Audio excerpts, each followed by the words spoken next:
If you enjoy this story and other classics from Christopher Maxim, he's currently going through some trouble from this pandemic and is accepting donations to help out. He has provided some great stories on this channel, so any help is appreciated. Link is at the top of the description and top comment.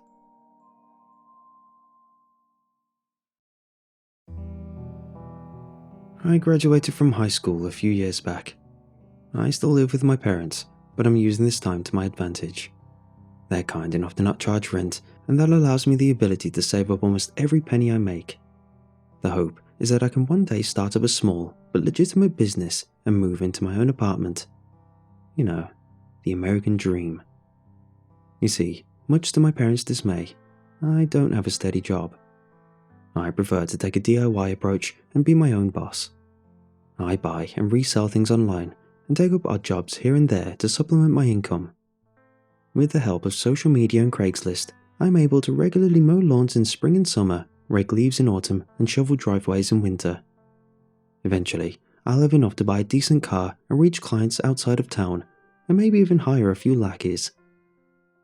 What I'm here to share with you, however, is an incident that occurred almost 2 years ago, one that keeps me on edge to this day. In my first year of business, I introduced a flower delivery service. Depending on the season, I'd either pick flowers from around town or buy them from a local florist, then deliver them to a person of my client's choosing. Though it wasn't my most popular service, it did bring in some good money. You'd be surprised at how much folks are willing to pay to woo a loved one with plants. In all the time that I biked flowers back and forth from person to person, I only ever picked up one regular. His name was Red, and he was absolutely infatuated with his girlfriend, Clara. Once a month, I would deliver a dozen roses to the local hotel where she worked. No matter how many times I went over there with the same bouquet, she always acted surprised and delighted to no end. They really did have something special, and I was happy to be a part of their lives, at least in some small way. But then, February rolled around. Albeit my least popular odd job, I do gain a little traction during Valentine's season. Along with the additional customers, Red goes all out and has me deliver 3 bouquets on the week leading up to the holiday. Between these deliveries and keeping up with my usual services, February beats the hell out of me. This particular Valentine's week was a little different. It was getting close to the big day, and I hadn't received a single order from Red. I usually don't get attached to my clients, but I was quite fond of Red and Clara. Because of this, I decided to reach out to him. I tried calling him. No dice. Nothing but dial tones and voicemail. I thought about riding over to the hotel to ask Clara about it, but that would cut into the rest of the work I'd lined up for the day. With no viable options available to me, I simply went about my day and kept a positive mindset. Something felt off, but I was sure it was nothing to worry about. The next day, Red called me back. He was fine, but there was something he wanted to discuss with me. Of all the phone conversations I've ever had, this one tops the list for the most bizarre.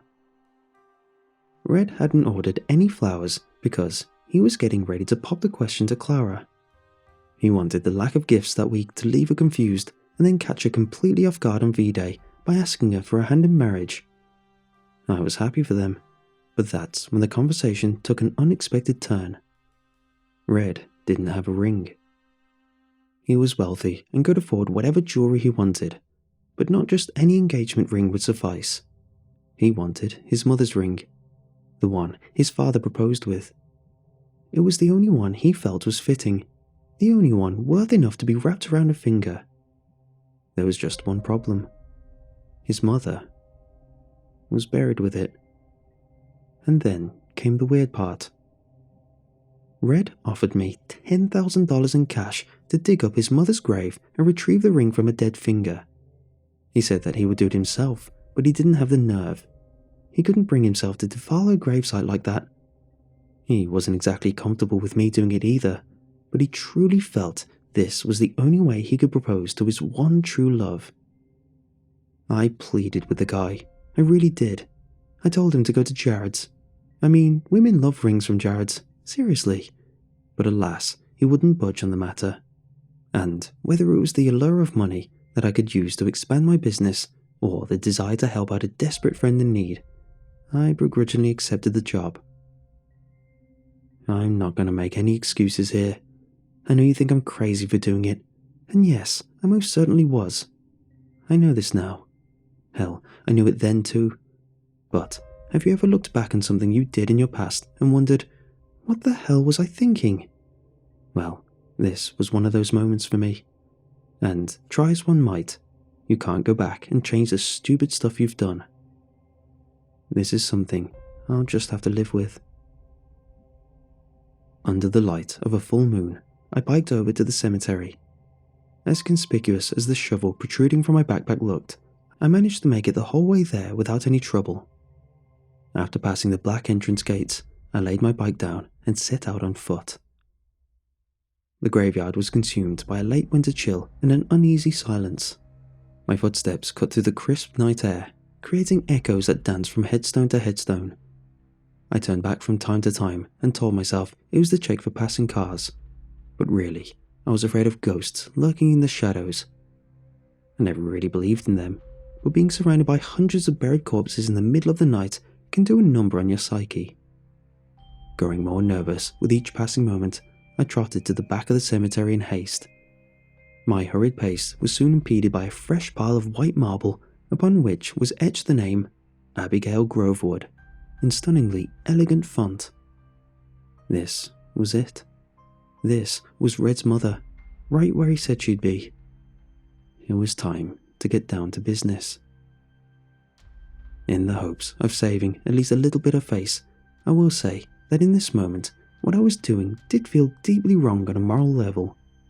I was about to vandalize and rob the grave of a deceased stranger.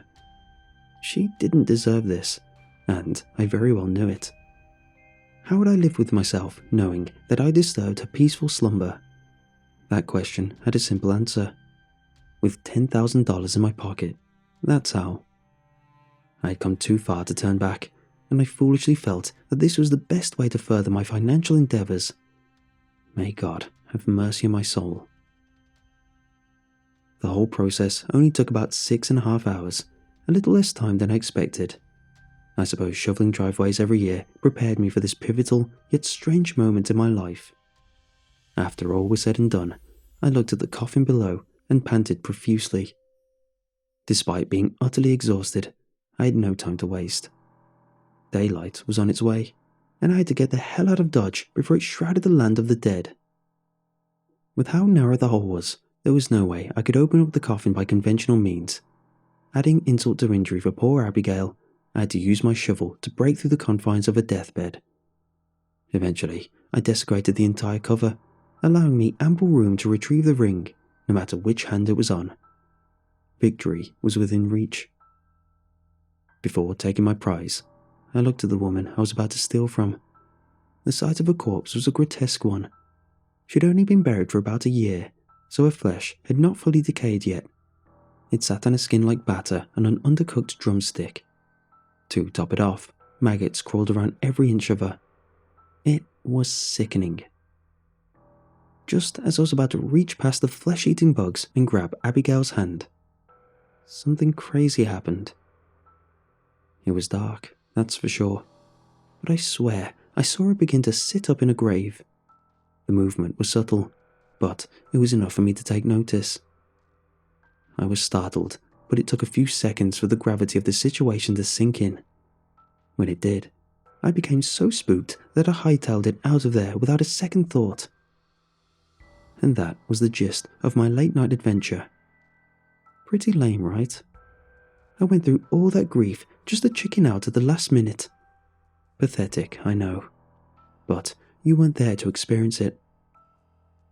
As I climbed out of the hole, I thought I felt something brush against my ankle. Perhaps Abigail's brittle hands attempting to pull me to my death. As I ran to my bike, I pictured her crawling up from her earthly tomb and chasing me down the road until I was inevitably captured. This was the single most frightening night of my life. I was scared witless and didn't give a damn about Red or the $10,000. I just wanted to get the hell out of there. Of course, upon arriving home, logic set in, and I realised the error of my ways. It was entirely possible that Abigail was still a stone, and I only thought I saw her move. What I felt against my ankle was more likely maggots crawling up my pant leg. I had let the eerie atmosphere of the cemetery get the better of me, and was now out 10 grand and a good friend. Just my goddamn luck.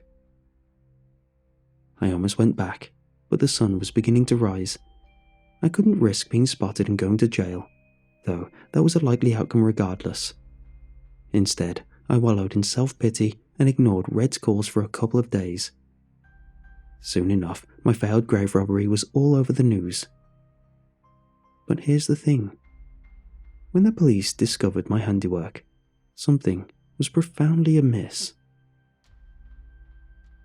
Abigail's casket was empty.